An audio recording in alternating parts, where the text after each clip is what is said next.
New developments. The fraud scandal in Minnesota escalating over the weekend. Both Treasury Secretary Scott Bessent and State Representative Ilhan Omar publicly speaking out regarding the widespread alleged scheme allegedly orchestrated by Somali asylum seekers.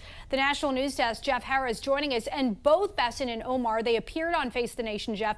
But the two, of course, as you can expect, relayed much different messages to the American people. Break down what we know. So Bessent spent much of the interview on his end discussing the Treasury Department's investigation, which includes whether taxpayer money went to terrorist organizations in Somalia.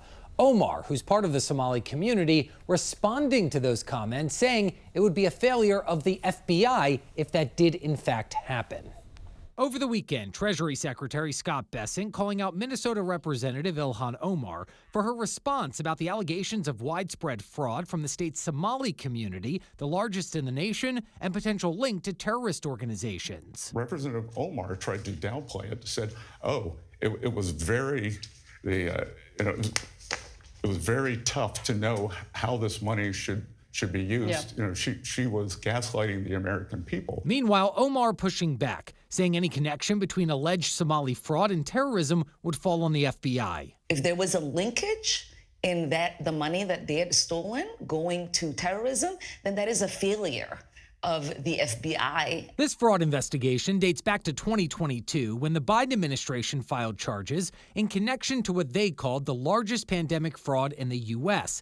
Bessent saying he was asked last week to investigate whether Minnesota's tax dollars made its way to terrorist organizations linked to Somalia. That money has gone overseas, and we are tracking that both to the Middle East and to Somalia. Minnesota is currently dealing with multiple fraud scandals totaling over $1 billion in stolen taxpayer funds, including nearly $300 million from the nonprofit Feeding Our Future.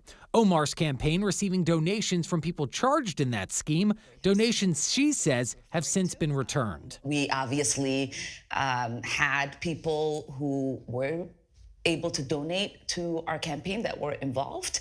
We send that money back. Now, the House Oversight Committee announcing last week it's also opening an investigation into the fraud in Minnesota. Chairman James Comer saying whistleblowers were ignored. That this fraud was taking place and that both the Attorney General and the governor of Minnesota turned a blind eye to it. Meanwhile, Republican Senator John Kennedy also weighing in on the Senate floor last week, calling the fraud case, quote, a clown world on steroids. It makes me want to knee someone in the groin.